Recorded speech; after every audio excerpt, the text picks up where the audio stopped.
আমার প্রশ্ন হচ্ছে, এই বাংলাদেশে রোগীর তুলনায় সরকারি হাসপাতালের বেড অনেক কম, যার কারণে রোগীরা মেঝেতে শুয়ে চিকিৎসা নিচ্ছেন। আপনার ধারণা আছে মোটামুটি এভারেজে কত মানুষ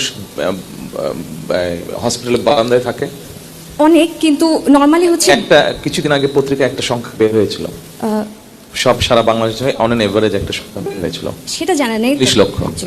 আচ্ছা, তো অনেক সময় হয় কি বিশেষায়িত চিকিৎসার জন্য ওনারা আর্থিক অভাবের কারণে ওটা থেকেও বঞ্চিত হচ্ছেন। এখন যদি সরকারি হাসপাতালগুলো পাবলিক প্রাইভেট পার্টনারশিপের দিকে আগায়, সেই কর্মসূচিটা বাস্তবায়ন হলে বা সেটা বাস্তবায়ন হলে কতটুকু ইফেক্টিভ হবে, প্লাস হচ্ছে বেসরকারি হাসপাতালগুলো আমাদেরকে কিভাবে সেদিক দিয়ে সেই ভূমিকা রাখবে কিভাবে? আচ্ছা, ধন্যবাদ আপনার প্রশ্নের জন্য। আপনার প্রশ্নটা আমি ডাইরেক্টলি আনসার করবো না, একটু লম্বা করে আমি আনসার করবো। এটার সাথে একটা বিষয় রিলেটেড। বসেন আপনি। দেখুন, আমাদের দেশের সবকিছু হিসাবে যদি আমরা কম্পেয়ার করি, আমাদের জনসংখ্যা 20 কোটির কম না। যে যত কথাই বলুক, আমি 2000 এই দেশ থেকে চলে যাবার আগে পর্যন্ত আমি দেশের আনাচে কানাচে ঘুরতাম, মানুষের সাথে কথা বলতাম। আমি দেখেছি, আমার ধারণা গত মোটামুটি 20 বছরের হিসাব যদি করি, কোনোভাবে 20 কোটির কম নাই দেশের মানুষ। এখন আপনি ধরেন আমাদের ওসমানী মেডিকেল কলেজ, আপনি তো ওখানকার স্টুডেন্ট। জি, আমরা যদি দেখি ওসমানী মেডিকেল কলেজে এক্স্যাক্ট হিসাবটা আমার ধারণা নেই, তবে উদাহরণস্বরূপ বলছি। ধরেন আপনার ওসমানী মেডিকেল কলেজে প্রতিদিন হসপিটাল কর্তৃপক্ষ সে 1000 মানুষকে ট্রিটমেন্ট দিতে পারে। গভর্নমেন্ট থেকে তাদেরকে যেই ওষুধপত্র দেওয়া হয়, যে সার্জিক্যাল ইকুইপমেন্ট দেওয়া হয়, যে ব্যান্ডেজ বা যে সিরিঞ্জ, যেই মেডিসিন যাই দেওয়া হয় না কেন, 1000 লোককে সে ম্যানেজ করতে পারবে। কিন্তু আপনি যদি সকালে দেখেন, যেহেতু আপনি ওখানে কাজ করেন, নিশ্চয়ই আপনার এক্সপিরিয়েন্স আছে, আপনার না হলে ওখানে 2000 লোকের কিউ হচ্ছে প্রতিদিন 2000 লোকের কিউ হচ্ছে। এখন যতই আপনি তাকে 24 ঘন্টা আপনি ট্রিটমেন্ট দেন না কেন, আপনি 1000 উপরে যেতে পারছেন না, আপনার ক্যাপাসিটি ওরকম।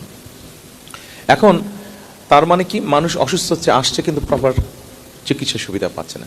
এখানেই আমরা প্রাইভেট এবং পাবলিক পার্টনারশিপটা নিয়ে আসছি। প্রাইভেট পাবলিক পার্টনারশিপটা কি? প্রাইভেট পাবলিক পার্টনারশিপটা হচ্ছে, ধরেন ওসমানী মেডিকেল কলেজে একজন মানুষ আসলো, আপনার ধরেন কিডনি ডায়ালিসিস করবে। তো কিডনি ডায়ালিসিস করার জন্য একটা মেশিন আছে, আমি শিওর একটার বেশি মেশিন আছে, আমরা উদাহরণ হিসাবে ধরছি বোঝানোর জন্য, একটা মেশিন আছে।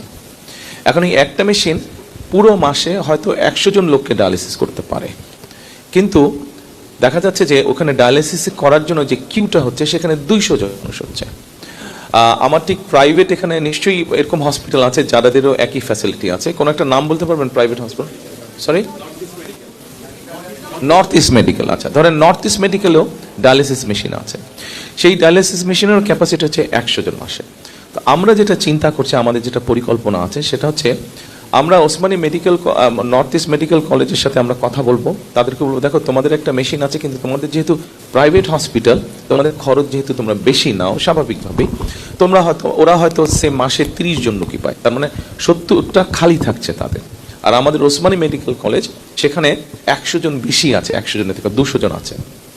আমরা ওদের সাথে কথা বলে, ওদের সাথে আলোচনা করে আমরা ওদেরকে কি পরিমাণ পেমেন্ট করব, কারণ একটা তো হিসাবের একটা জানাই থাকে যে কি পরিমাণ খরচ হতে পারে ডায়ালিসিস করতে গেলে, একটা ধারণা।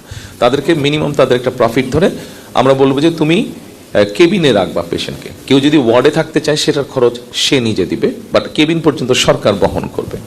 তখন আমরা ওই যে 70 জন, ওখানে যে 100 জন আছে, 100 জনকে আমরা সরিয়ে নিয়ে এসে এদেরকে নর্থ ইস্ট মেডিকেল কলেজে তাদেরকে আমরা দিব। এটাই হচ্ছে বেসিক থিওরি, যেটা আমাদের বেসিক পরিকল্পনা, যে প্রাইভেট পার্টনারশিপ। অর্থাৎ কারণটা এই জন্য, আপনি দেখেন, আপনি যদি এখানে এখন ওসমানী মেডিকেল কলেজের যদি সেকেন্ড শাখা আপনি খুলতে যান,